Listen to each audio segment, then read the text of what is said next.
नमस्कार। मोहम्मद यूनिस बांग्लादेश के कर्ता धर्ता 8 अगस्त से लगातार बांग्लादेश के कार्यकारी प्रमुख बनकर बैठे हुए हैं और 5 अगस्त को शेख हसीना संकट कौन नहीं जानता है, उन्हें देश छोड़कर भागना पड़ा, तब से यही बांग्लादेश को चला रहे हैं। ऊपर से डिप्लॉय किए हुए लोगों ने कहा CIA के एजेंट है, पता नहीं क्या क्या, लेकिन सच्चाई यह है इनसे देश संभल नहीं रहा और इसे स्वीकार यह कर नहीं पा रहे। घटना आज की है, घटना है कॉक्स बाजार के पास की घटना। चटगांव से 150, यदि आप देखेंगे चटगांव है और चटगांव से 150 किलोमीटर दूर है कॉक्स बाजार, और यहाँ पर है एक एयरबेस, मिलिट्री एयरबेस, मैं कहूँ कि सॉरी एयरफोर्स का एयरबेस है। वहाँ पर कुछ समूहों ने हमला कर दिया। कई लोग इधर से भी फिर हुआ फायरिंग, उधर से भी हुआ, कई लोग जख्मी हुए और एक व्यक्ति की मौत भी हुई। अब प्रश्न उठता है कि इतने संवेदनशील जगह पर किस ढंग से कुछ उग्रवादी घुस जाते हैं उस जगह पर, और एक युवक की मृत्यु होती है। स्थानीय युवक है कॉक्स बाजार का, मृत्यु उसकी होती है, सैनिक अधिकारी या एयरफोर्स के लोगों की नहीं होती है, लेकिन वह एयरबेस, मिलिट्री एयरबेस है वहाँ पर इस ढंग से, और वो भी म्यांमार से जस्ट सटा हुआ है। मैं बताता हूँ आपको ये बात, अभी मैं थोड़ी देर के बाद बताऊंगा कि मैंने आखिर ये शब्द क्यों कहा कि ये म्यांमार से सटा हुआ है। तो मैं आता हूँ, पहले इस पर एक बात कर लेते हैं। कॉक्स बाजार इस रूप में नहीं जाना जाता था बांग्लादेश का, कि आज हम इस न्यूज़ को इस रूप में देखेंगे। कॉक्स बाजार बहुत ही सुनहरा शहर है और बहुत लंबा समुद्री क्षेत्र है, ये सीमा है। शायद बांग्लादेश की जितने भी जिला हैं उसमें सबसे लंबी समुद्री सीमा कॉक्स बाजार की है, और ज़बरदस्त यहाँ का बीचेस है, टूरिस्ट प्लेस है।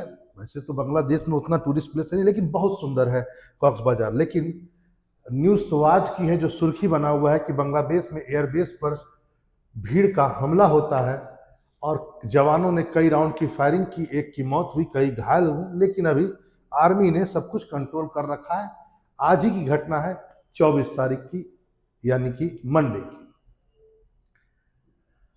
और यहाँ पर जब मैं बता रहा था आपको, तो मैंने एक चीज बताया कि मैं यहाँ पर बताऊंगा आपको कि ये म्यांमार, आपको पता होगा कि म्यांमार से रोहिंग्या मुस्लिम्स को जब भगाना शुरू किया गया, खासकर जुंटा सरकार के द्वारा,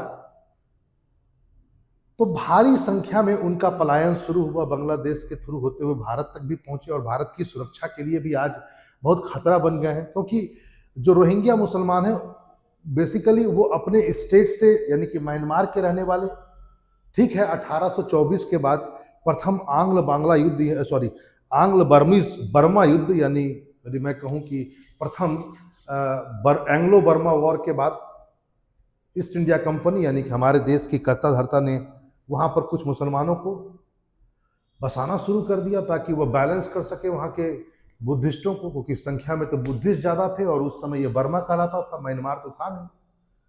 लेकिन धीरे धीरे जो भी हुआ, सच्चाई यह है कि जब नया नागरिकता कानून बना म्यांमार में, तो उसने साफ कर दिया 1823 से पहले जो आए हैं वही है। 1823 यानी 24 के बाद प्रथम आंग्ल बर्मिस युद्ध के बाद यदि कोई आता है तो हम उसे नागरिकता नहीं देंगे।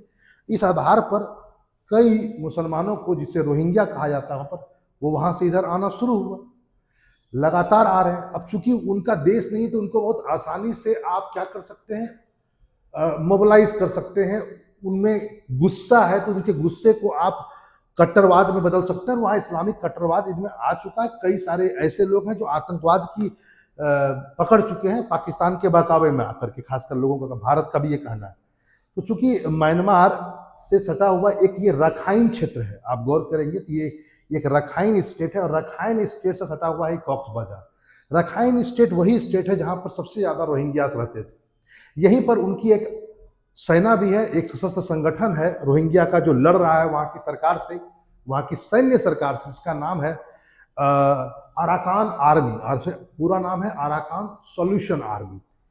ये इधर जो गए हैं 10 लाख के आसपास रोहिंग्यास को भागना पड़ा अपने जान को बचा करके, तो वो कॉक्स बाजार के आसपास में बहुत ज़्यादा संख्या में है, कॉक्स बाजार में है। और वहां से फिर वो भारत आ गए। तो माना जा रहा है कि ये जो हमला हुआ है ये कहीं ना कहीं रोहिंग्या वाले जो शरणार्थी लोग यहाँ पर भरे हुए हैं उस क्षेत्र में ऐसी घटना का होना ये साफ बताता है कि वो जो इस्लामिक कट्टरवाद रोहिंग्या में भरा हुआ है। एक तो जैसे यहाँ पर घटना हुई शेख हसीना के बाद, वैसे भी वहाँ पर बंगला राष्ट्रवाद के बाद अब माना जाता है कि इस्लामिक राष्ट्रवाद बढ़ता जा रहा है, कट्टरवाद अपने आप में वहाँ पर आ रहा है। और उसके बाद एक और भी सिचुएशन है रोहिंग्यास का। अब ये बांग्लादेश कहाँ तक उसको काउंटर बैलेंस कर पाएगा ये कहना मुश्किल है, क्योंकि वो अपने वो फ्री रेडिकल्स हैं, वो कुछ भी कर रहे हैं। तो यहाँ पर यदि इस ढंग से रोहिंग्या के कब्जे में या रोहिंग्या यहाँ पर काम करते हैं तो फिर वो भारत के लिए भी खतरा है, क्योंकि उनके हाथ में यदि कोई बड़ा हथियार लग जाएगा तो रोहिंग्यास तो अब इंडिया भी आ चुके हैं बहुत भारी संख्या में, तो वो कहीं ना कहीं भारत भी चल जाएगा। तो भारत के लिए भी एक सोचने का विषय है कि भारत के बगल में कॉक्स बाजार में जहां पर रोहिंग्या शरणार्थियों की संख्या बहुत ज्यादा है, क्योंकि मैंने पहले ही कहा ये रखाइन स्टेट बगल में है म्यांमार का, यहाँ से रोहिंग्या यहाँ पर सबसे भारी संख्या में। मैं संख्या बता देता हूँ, आपको आश्चर्य होगा सुन करके, आप मुझे इस बात को आप समझे। ये देखिए ये कॉक्स बाजार की तस्वीर है और ये संकरी गलियों में कैसे किस अमानवीय अवस्था में रोहिंग्यास को रहना पड़ रहा है। ये रिफ्यूजीज हैं, ये जो आप देख रहे हैं ये विश्व की सबसे बड़ी रिफ्यूजी कैंप है रोहिंग्या का, और ये भी कॉक्स बाजार में। मैं रोहिंग्या की बात छोड़िए, मैं तो बोलता हूं कि विश्व का सबसे बड़ा रिफ्यूजी कैंप बांग्लादेश में ही है, और वो रोहिंग्या के लिए बनाया गया और वह भी कॉक्स बाजार में ही है।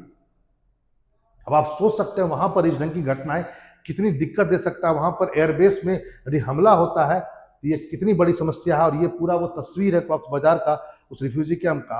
आपको बता देता हूं, मैं सुन लीजिए एक बात।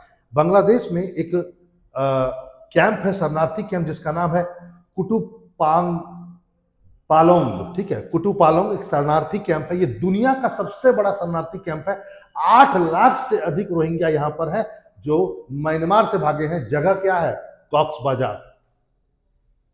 अब आप सोच सकते हैं कॉक्स बाजार किसके लिए फेमस होगा?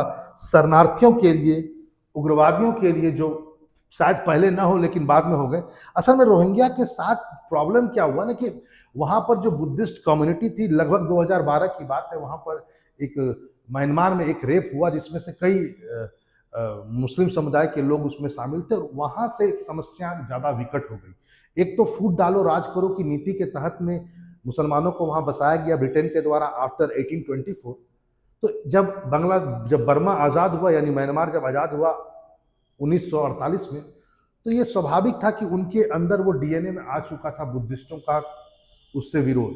और जब धीरे धीरे करते करते समस्या और विकट हुई, 2012 में एक भयानक रेप केस हुआ जिसमें कई रोहिंग्या शामिल थे। उसके बाद से वहां पर सफाया अभियान शुरू किया गया, और बहुत बड़ी संख्या में जब 2017 के बाद जब पलायन शुरू हुआ, खासकर 2017 के बाद जबरदस्त पलायन शुरू हुआ, तो कॉक्स बाजार शरणार्थी स्थल के रूप में स्थापित हो गया, जो एक बहुत सुंदर बीच के रूप में भी था।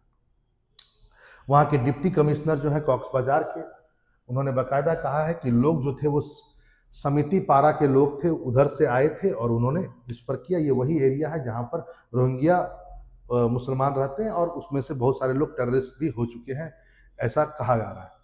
जहाँ तक मैंने कहा कि ये जो साहब है, ये सच्चाई ये है कि जब से ये आए हैं बांग्लादेश को संभाल नहीं पा रहे हैं। आए तो थे बैंड बाजा बारात के साथ, लेकिन आए दिन कुछ ना कुछ घटनाएं ऐसी हो रही हैं कि जो इनके हाथ से बाहर जा रहा है, क्योंकि जिस कट्टरवाद को बढ़ावा दे रहे हैं अंतगतवा यही कट्टरवाद इनको खा जाएगा। देख लीजिएगा, मैं आपको बता देता हूँ, बीएनपी के नेता हैं मोहम्मद बाबुल मियाँ, इनकी कुछ दिन पहले हत्या कर दी गई थी बनवासों को पीट के द्वारा। बदमाशों ने पीट कर हत्या कर दी, ये कुछ नहीं कर पाए। अब आप सोच सकते हैं। तो स्थिति यह है क्योंकि बीएनपी अवामी लीग की अपोजिट पार्टी है, उनका तो इनके पास में सहयोग है, इनके साथ सहयोग है, मतलब ये जिससे सहयोग ले रहे हैं उनको भी नहीं बचा पा रहे हैं। तो आप सोच सकते हैं क्या स्थिति हो सकती है। कॉक्स बाजार की एक तस्वीर आपके सामने जरूर पेश करूंगा। देखिए, कॉक्स बाजार बीच है, बांग्लादेश का सबसे लोकप्रिय आकर्षक पर्यटन स्थल में से एक है। दुनिया का सबसे लंबा निर्बाध रूप से होने वाला समुद्री तटमार्ग है ये।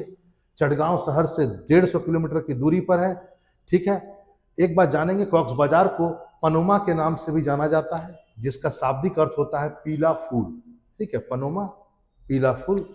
और पुराना नाम था इसका, किसका?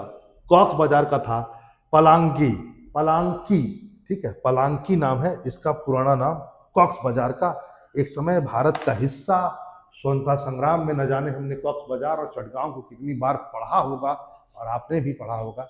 चलिए फिर मिलते हैं एक नए टॉपिक के साथ। नमस्कार।